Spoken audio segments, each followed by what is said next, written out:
Hi, I'm Sarah Cowgill. Joining me today are Graham Noble, Dave Patterson, John Clark, and Andrew Moran. This is the Conservative Five, Liberty Nation's online TV news program.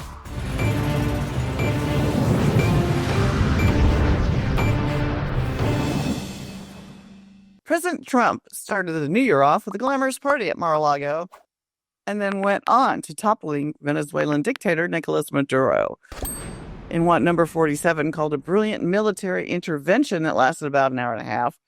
The people of the socialist country were liberated and tasting freedom. Maduro, the world leader with a $50 million bounty on his head. Donald Trump just went in and snatched him and his bride right up and brought them to New York to face the music.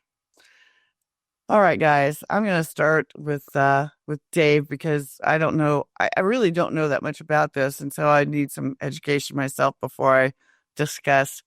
The Trump corollary to the Monroe Doctrine, or some have labeled. Dave, please explain how this applies to Maduro.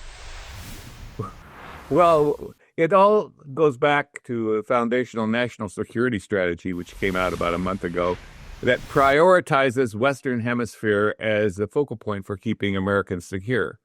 And it follows quite well with the Monroe Doctrine, which was a document sent on December 2nd over to Congress in 1823, which basically established prominence of the United States over the Western Hemisphere, because at that time, the Holy Alliance, as it was called, of Russia, Prussia, Austria, and France were eyeing the Western Hemisphere to reestablish colonial states, and and Monroe decided that was not as good an idea as they thought.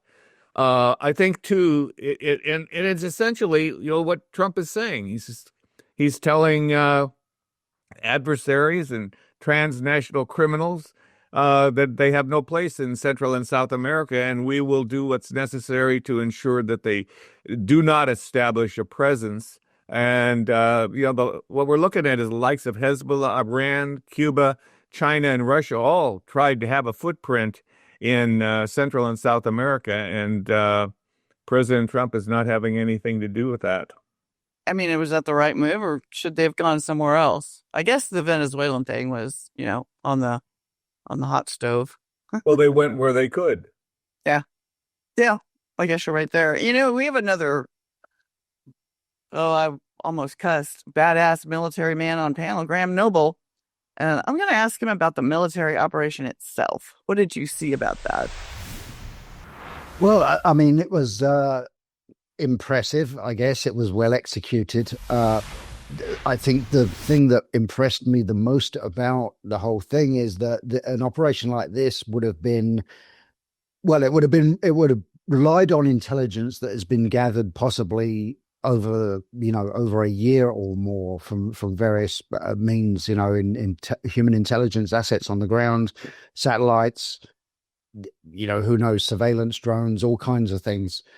And then it would have gone into a planning phase, which would have involved going through several layers of legal review over at the Pentagon there. I'm sure Dave's familiar with that whole procedure, and probably in coordination with the DOJ as well. And then, of course, it would have gone into the physical planning phase where the guys who are actually going to carry out the mission, they start doing their planning. And this is fairly standard for any special forces or special operations mission, where if it's possible to do so, if your target is a specific building or compound or whatever, you will actually, if you have the ability to, you will actually recreate that building, like literally every room, every stairwell, every door, every window, every hallway. And apparently that's what they did in this case, and they would have trained on that, accelerated entry and clearing it room by room, just over and over and over again. But that's all kind of standard fare for these kind of units. Yeah, it was a well executed mission, but the thing that impressed me most about it is, especially with President Trump in the White House, and there are still lots of people embedded in the federal government that do not like him and would do anything to sabotage anything he tries to do, that there were no leaks for the possibly even at least 10 to 12 weeks, I would think, that this operation was being planned for before it was executed. And in that whole time, nobody, there were no leaks about it. And of course, part of that is because he didn't go to Congress with it, because had he done so, the Washington Post would have given us a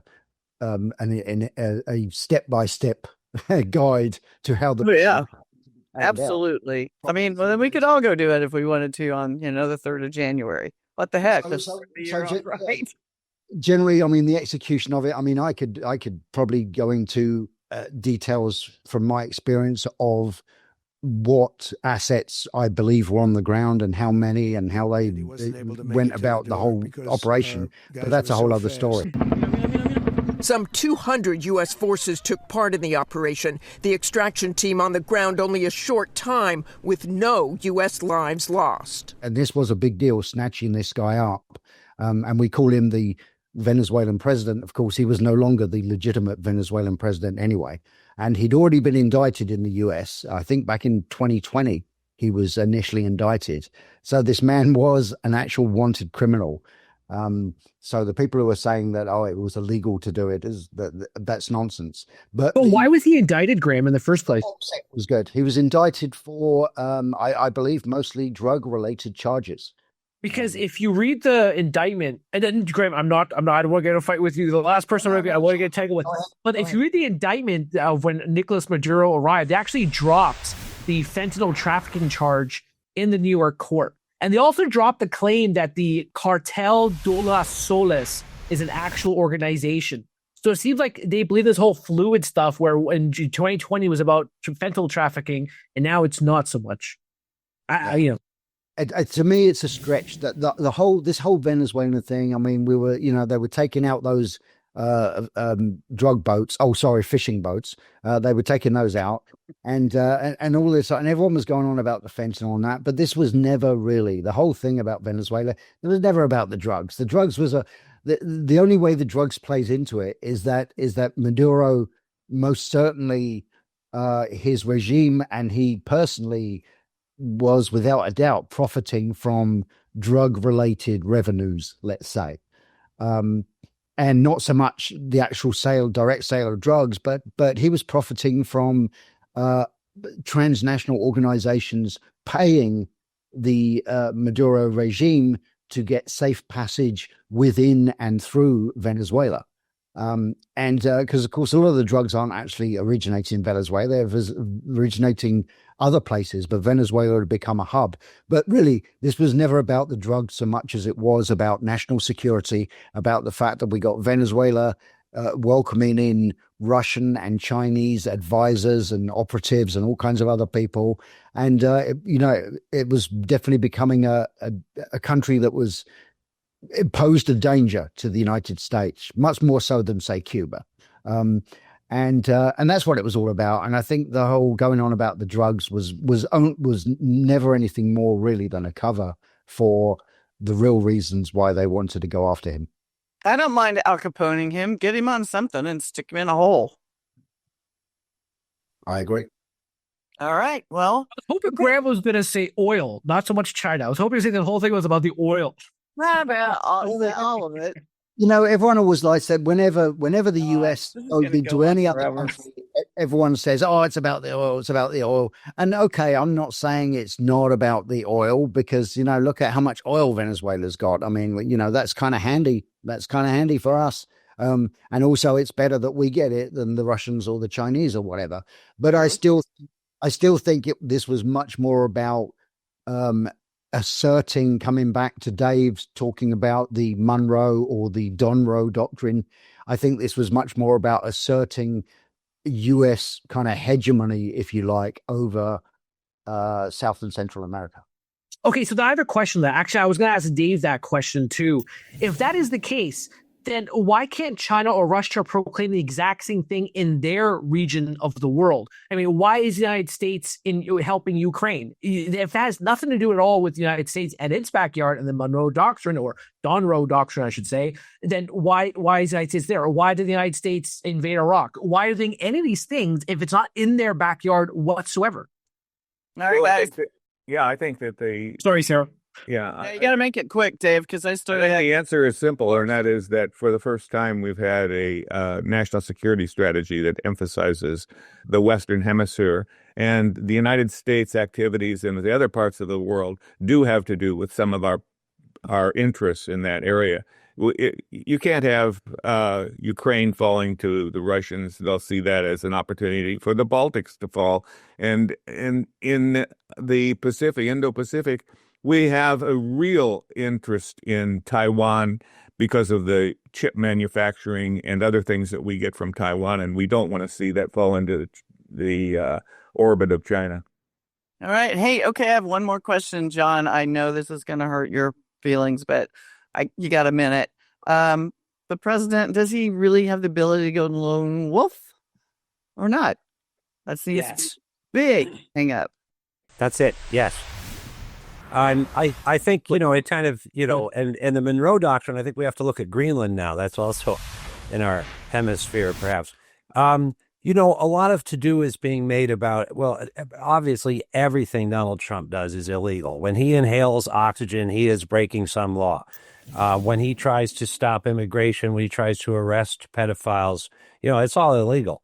I don't think they have much credibility in claiming this is illegal. And a lot of it is how it's framed. Was it a military operation, or was it, as it's been characterized by many, a law enforcement operation? And that'll go to the trial and whether there's actually evidence adduced at trial that Maduro is guilty of trafficking. It doesn't have to be fentanyl, and there doesn't have to be a formal gang, because you're right, Andrew, the term is rather nebulous, but it describes really a corrupt regime.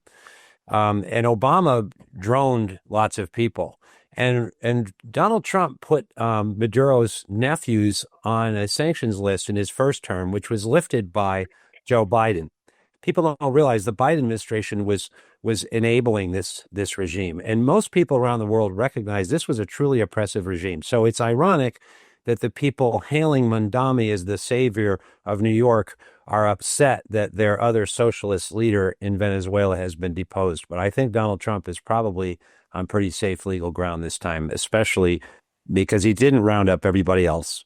And it's a targeted operation against someone who they will prove in criminal court, according to our laws, and all the rights afforded thereby, that they were guilty or not of drug trafficking. And if so, I think it'll hold water. But you can oppose the socialist policy of Maduro. You can agree that he was a monster, he was a horrible leader, but at the same time, you can also oppose a regime change operation and outside of the United States. It has nothing to do with the United States. These regime operations always backfire. It is based on lies. We went first on fentanyl, but now we all know it's oil. I mean, there's one thing I'll agree with Trump. At least he's honest. Everyone's when Gaddafi was invaded or when he was overthrown, it's about bringing democracy to the Arab world. Or when Bush invaded Iraq, it's about bringing democracy. But at least Trump's honest. He says, you know what? After the operation, he said it's about the oil. We're going to take control of the oil. So at least he's honest. We're keeping the ships also. Will they use the oil to help the Venezuelan people? I think that would have a lot to do with those optics. But the question was whether what he's done so far is legal. And if you want to characterize it as nation building, I mean, that's sort of implicit in it, and he's not hiding it. But as to whether the seizure of Maduro and this raid was, I think it'll hold water. And like others have suggested here, if he went to Congress first, it probably would have blown the operation. So I think he's within the realm. And it would be quite hypocritical of the left to suggest that in view of Biden and Obama, that this president can't do this. But, I think there are other issues politically and geopolitically, as in your question for Dave regarding Taiwan. And John, it's not just the drug traffic. It's right. all manner of it's and in the national security strategy, it points this out. It's all manner of transnational criminal and terror in enterprises that have been facilitated by Maduro and Venezuela, particularly the Venezuelan armed force. And at $2 trillion in critical minerals, too. Can't forget about that one. So thanks for watching, and stay tuned for our next segment, the white liberal meltdown over Maduro. You cannot make this thing up.